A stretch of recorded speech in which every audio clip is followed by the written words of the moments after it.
All right, ready for your TV debut? Yeah. That's awesome, buddy. All right. Ready? Yeah. Okay. Hey, buddy. Hi. Are you excited? Yeah. Okay. So, what do we got here? We got Carlo. We got Carlo. So this Carlo is what came out of the ground yesterday. It's very cool. My garden. From our garden, that's right. It was the first Noguchi family harvest. How's that?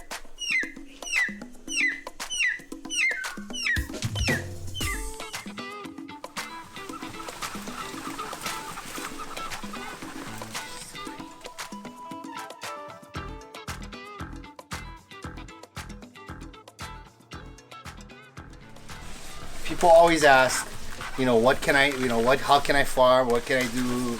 How can I do my part? How can I help? How can I do my part? But it was Kumura that shared it. If everybody planted, what did you say, like 100 square foot? Something like that? You were talking about a bed once. Yeah. And about how like one bed. Yeah.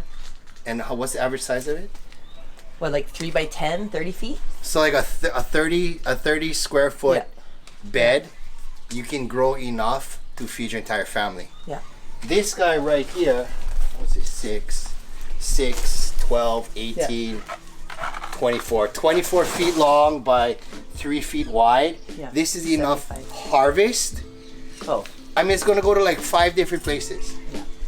So if you got a little plot of land, just throw something inside and see what happens. That's all you gotta do.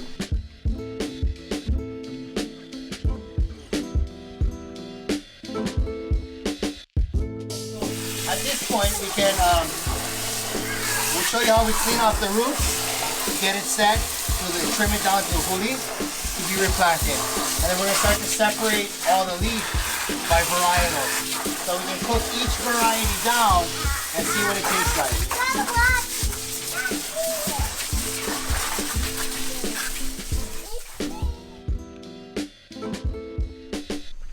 After I think this is the system. This is the closest to mimicking a river. But what Uncle Kia always taught us was, one is you never want to clean the taro plant holding it like this, because like you're choking somebody's hand. So he always taught us to clean taro, get the leaf backwards, and then when you pull, if we break these apart, when you pull the roots backwards, it snaps right off. Oh, it's like how we clean kale. Yeah, totally. So that's it. And then so roots first.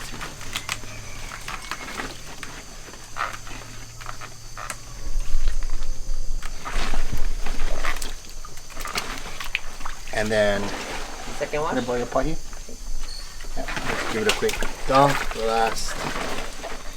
And then to trim it, it's about a 1/4 inch past where the oha ends and the actual corm starts.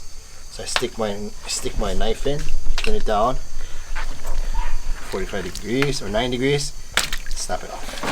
And you turn it around, trim off the leaves, and then you can trim it down a little bit for huli. Look how pretty they are. Oh, yeah. A little sadness about my dreams last night were that I like took our chicks to like a play date somewhere. This guy had all these chickens, and I couldn't find one of mine when I was leaving. And I'm like, who has my chick? Where's my baby chick? And I'm like, hey, Dad, Food I know that I can eat. you want poi? How about we make some poi? For the chicks? No, for you. So my friend said that at the end of the day, it's about local people growing local food.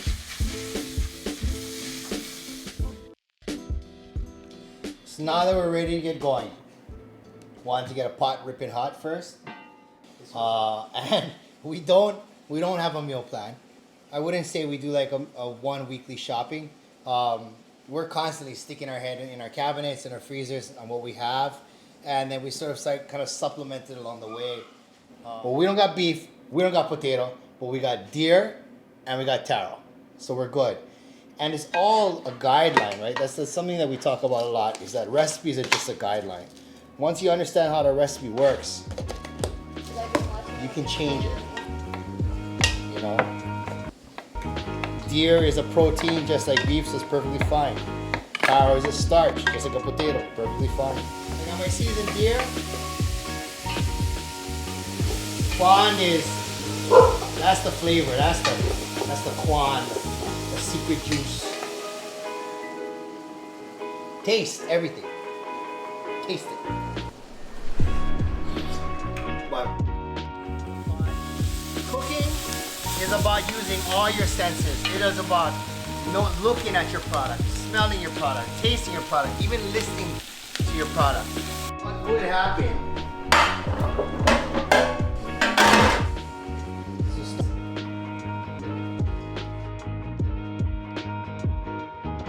We got around 10 pounds of about 4 different varieties of taro. And the really cool thing about that I'm excited about is that it is the first time that I'm gonna get to try specific varieties of taro next to each other. We're gonna open it like a book, okay? So that's the bottom of it. Open it like a book. The guy right here, this one is Lena Lena. We can immediately see a difference in color.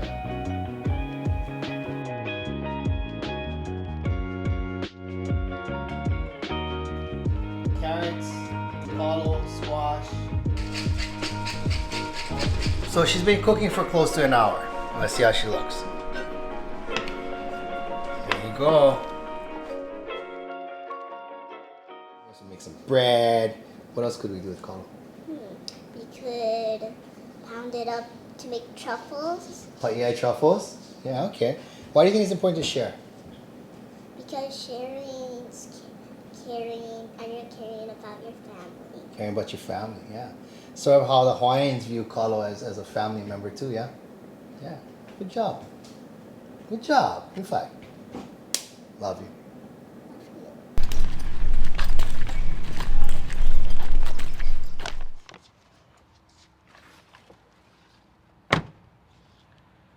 Oi! So excited. Okay, so what is in here? So this is ula ula kumu. Literally, and I'm talking, part of the metaphor of the kalo plant is the whole idea of the makua, the parent, and then all the little keiki that come off. So the whole thing is considered ohana. And I know Hiapo Cushman, who's over at UH, talks about that a lot, that it's sort of a living metaphor of how we're connected as ohana here in Hawaii. So not only our ohana in this generation, all the people who are going to plant the huli that you brought and cultivated with your ohana, but also where you got it from. And what I love hearing is the stories of who gave you this and then where it came from. And you think that kind of connection takes us back hundreds and thousands of years, because each of those huli had to be planted and cared for and loved by someone so that it could get to us today. And then now we have that kuleana to plant and care for and malama that huli so that it can grow and become part of the next generation. So I always feel like it connects us both in time as well as within our own space of now. So it's a really nice. Hui-ho! If you pay attention to taro and you look at taro as like a human being, so many things just simply make sense. When you plant kalo, the way I was taught is you're gonna dig a little hole, just a small one. We're planting in a mala rather than a lo'i, right? A lo'i is the flooded taro patch, but they can grow in dry soil as well. A lot of people weirdly don't know that.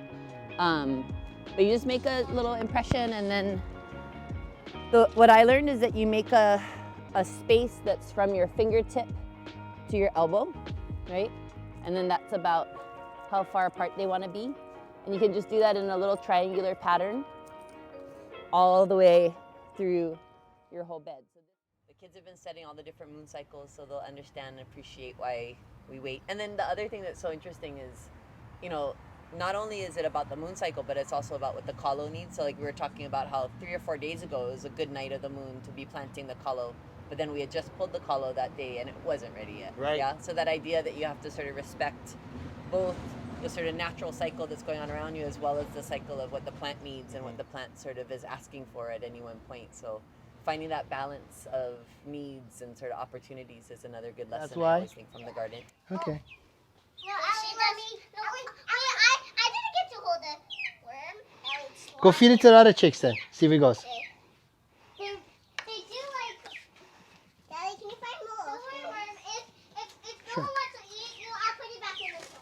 Okay. good with words. Everybody knows that I'm good with words. For a big horse shovel, this is a lot of dirt. No, yeah, so put it right here. And one more. Get in there.